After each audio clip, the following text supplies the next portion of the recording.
날씨도 환경도 우리가 하는 하나님의 사역을 막을 수 없다고 확신합니다.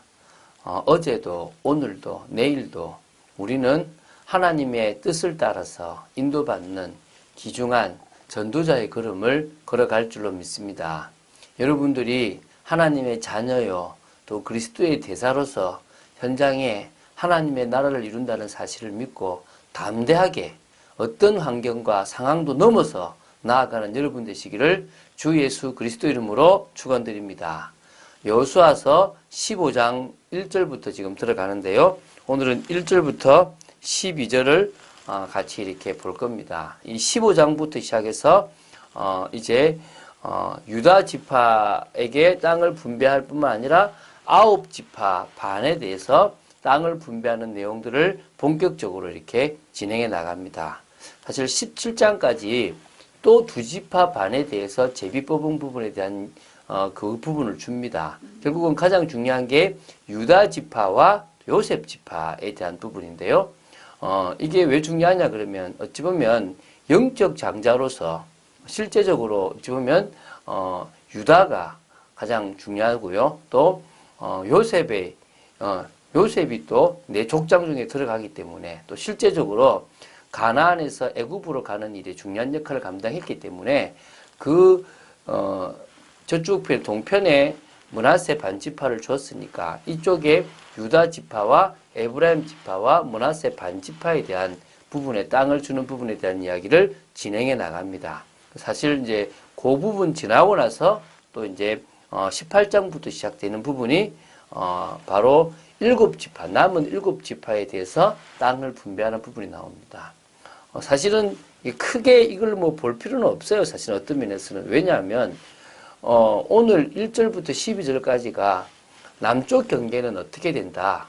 동쪽 경계는 어떻게 되고, 북쪽 경계는 어떻게 되고, 서쪽 경계는 어떻게 된다에 대한 겁니다.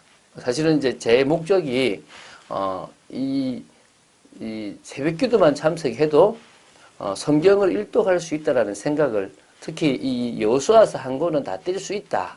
또 그 하는 것들은 보기 때문에 된다라고 생각하기 때문에 제가 쭉 다 읽을 거거든요. 그러다 보니까 좀 지루할 수 있습니다. 그러나 이번에 여호수아서 1장부터 24장까지를 내가 다 본다 생각하시고 보시면 좋겠고요. 중요한 또 이렇게 귀에 잘 익은 어떤 지명들이 나올 것입니다. 제가 이렇게 좀 발음이 좀 그래서 읽다 보면 또 이게 이 우리나라 지명이 아니라 이 이스라엘 지명이라서 참 어려운 지명들이 많습니다. 그래서 제가 읽다가 보면 좀 헷갈리기도 하고 틀리기도 할 건데요. 그 지명들을 통하여 이렇게 유다 지파가 있었구나라고 생각하시면 됩니다. 유다 지파는요, 중심 이렇게 그 중앙부로부터 해가지고 저 밑지방이 이렇게 그 밑에까지, 그래서 남쪽으로는 최남방까지 다 경계가 되어진다고 보시면 되고, 동쪽으로는 사해가 있고요, 서쪽으로는 지중해가 있고요, 위쪽으로는 베냐민 지파와 다른 지파 이렇게 경계선을 두고 있다고 보시면 됩니다. 그래서 그거를 지금 이 유다 지파에 대한 것들을 지금 읽어 나가는데요. 특별하게 막 꼼꼼하게 뭘 하는 게 아니라 그냥 읽는 데 목적이 있고요. 이 유다가 바로 예수 그리스도를 이 땅에 오게 한 중요한 조상으로서의 지파입니다. 그래서 야곱이 축복할 때 규가, 다시 말하면 왕이 잡고 있는 그 지팡이 그 규가 유다 지파에 임한다 그랬거든요. 그래서 다윗 왕이 나오게 되고 그 다윗 왕의 후손으로 메시아이신 예수 그리스도가 태어나시게 됩니다. 그래서 그 지파의 땅 분배입니다. 오늘 그 부분을 한번 보도록 하겠습니다. 1절부터 먼저 4절까지 이 부분이 지금 남쪽 경계에 대한 부분들을 적고 있습니다. 또 유다 자손의 지파가 그들의 가족대로 제비 뽑은 땅의 남쪽으로는 에돔 경계에 이르고 또 남쪽 끝은 신광야까지라. 또 그들의 남쪽 경계는 여매의 끝 곧 남양한 해만에서부터 아그랍빔 비탈 남쪽으로 지나 신에 이르고 가데스 바니아 남쪽으로 올라가서 헤스론을 지나며 아달로 올라가서 돌이켜 갈가에 이르고 거기에서 아스몬에 이르러 애굽 시내로 나아가 바다에 이르러 경계의 끝이 되나니 이것이 너희 남쪽 경계가 되리라. 한마디로요, 이 남쪽 경계는요, 가나안 땅 전체의 최남단입니다. 이게 민수기 34장 3절에 그렇게 나오고 있습니다. 이 여매라는 것은 바로 사해거든요. 이 사해의 밑변은요, 이 저습지대가 있는데, 그쪽도 다 이 유다 지파의 땅으로 보시면 됩니다. 특징 중에 하나가 가데스 바니아가 바로 이 유다 지파의 땅 속에 들어간다는 겁니다. 여기는요, 다시 말해, 신광야에 위치한 오아시스 지역으로 보시면 됩니다. 모세가 12정탐꾼을, 이렇게 선발해서, 정탐을 했던 곳인데요. 바로 이곳에 진을 쳤던 이유가 뭐냐면, 이 가나안에 진입하기 전에 이 가나안 땅이 위에서부터 바라다 보이는 그런, 아주 이렇게 뭡니까, 이렇게 가나안 땅과 가까운 남쪽 지역이 있기 때문에 거기서 이렇게 파송하게 되었거든요. 거기까지가 다 지금 유다 지파의 땅이 되었다고 보시면 됩니다. 그래서 어디까지냐면 저 지중해까지 이어지는 남쪽 경계가 있습니다. 물론 이 동쪽이 지중해지 않습니까? 거기에 이 지파도 나중에는 뭘 못 쫓아냈냐 그러면 이 블레셋 사람들을 다 쫓아내지 못해서 거기 있는 블레셋이 나중에는 이스라엘을 공격하는 그런 일들이 일어나거든요. 그래서 지금 믿음으로 다 쫓아내지 못했던 부분들도 사실은 있습니다. 5절을 보겠습니다. 그 동쪽 경계는 여매이니 요단 끝까지요. 그 북쪽 경계는 요단 끝에 있는 해만에서부터. 사실 지금 제가 5절 반까지 읽어야 되는데요. 5절의 그 반이 뭐냐면 동쪽 끝입니다. 동쪽 끝은 여매입니다. 그래서 여매인데 요단 끝까지라 그랬거든요. 이게 무슨 말이냐면 여매가 사해인데 사해의 최남단과 최북단 요 전체가 유다 지파의 동쪽 경계가 된다고 보시면 되고요. 자, 지금 제가 6절부터 11절까지를 읽고 북쪽 경계를 합니다. 북쪽 경계가 좀 복잡합니다. 위쪽으로 예루살렘을 기점으로 예루살렘에서 좀 일부는 바로 베냐민 지파가 맡고 있고 밑으로는 이제 유다 지파거든요. 그래서 그렇게 쭉 되어져 있는 건데요. 그 부분에 대해서 이제 한번 보도록 하겠습니다.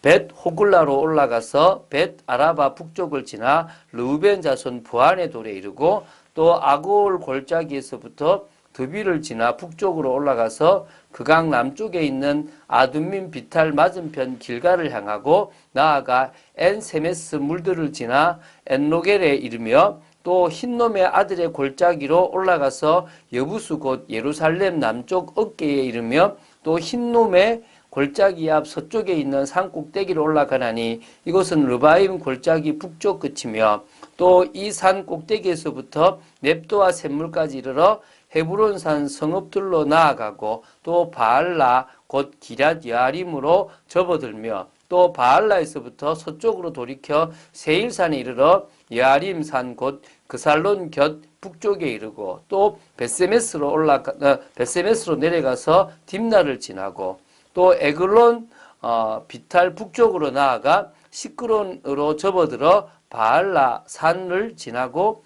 얌느엘에 일어나니 그 끝은 바다며. 이 북쪽 경계가 5절 중반부터 시작해서 11절까지 좀 자세히 나옵니다. 다 이렇게 그 지명들을 조금 들어본 것도 있고 모를 것도 있는데요. 여기 보면 르우벤 자손 보한의 돌이라고 6절에 나옵니다. 이게 이제 보한은 르우벤 자손 중에 한 사람을 가리킨다고 여기도 나오지만 여호수아 18장 17절에도 나옵니다. 그래서 정복 전쟁을 다 끝낸 후에 르우벤 지파의 일부가 이 보안의 돌이 있는 곳까지 올라가서 거주를 하게 되니까 여호수아가 그곳에 경계 표시를 위해서 돌을 하나 세워둬요. 높은 곳에. 그게 바로 보안의 돌이라고 하는 겁니다. 그래서 르우벤과 이 유다 지파가 이렇게 뭐가 되는 거냐면 경계선을 이룬다고 보시면 됩니다. 이게 이제 그러니까 동쪽으로는 르우벤하고 이렇게 같이 맞아져 있다라고 보시면 됩니다. 그리고요, 또 어떤 특징이 나오냐면 아골 골짜기가 나옵니다. 아골 골짜기는 어디냐 그러면 여러분 아시다시피 바로 아간이 바로 여리고 성에서 물건을 탈취해서 아이성의 패배를 이끌은 아간과 그 가족들이 묻힌 곳입니다. 그 골짜기도 지금 이 유다 지파의 땅이 되어졌다고 보시면 되고요. 길갈이 또 유다 지파입니다. 이 길갈이 경계인데요.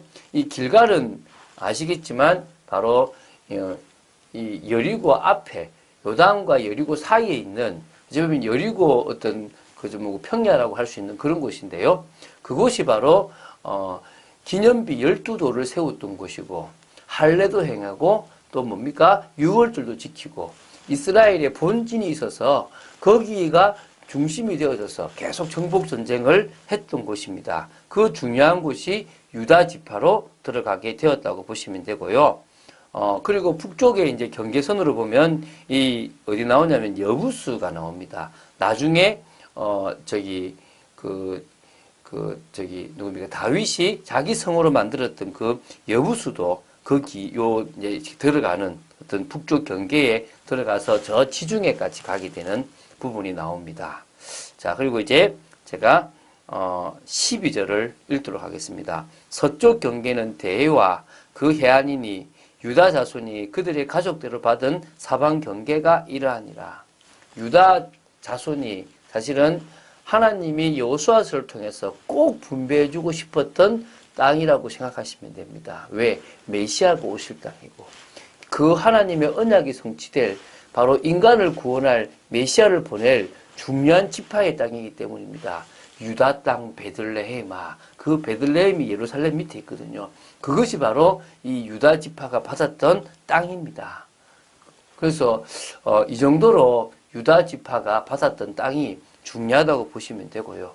이 유다 지파가 그 서쪽에 있는 블레셋을 다 몰아냈다면 참 좋았을 건데 그러지 못한 부분들이 있겠죠. 항상 우리는요 사단에게 속을 수 있고 우상에게 질 수 있고 또 넘어질 수 있는 그런 불안 요소들을 늘 제거해 나가는 것이 필요합니다. 하나님만을 더욱 의지하면 끝나거든요. 근데 그러지 못하도록 사단이 자꾸 뭐합니까? 방해합니다. 여러분들의 땅이라고 생각하면 오늘 나오는 지명들이 참 복되겠죠. 내가 앞으로 기업으로 얻고 물질로 얻는다면 막 늘 불키면서 보지 않겠습니까? 근데 사실은 하나님은 지금 저와 여러분이 응답받을 땅들을 다 준비해 놓으셨습니다. 믿고 나아가는 여러분 되시기 바랍니다.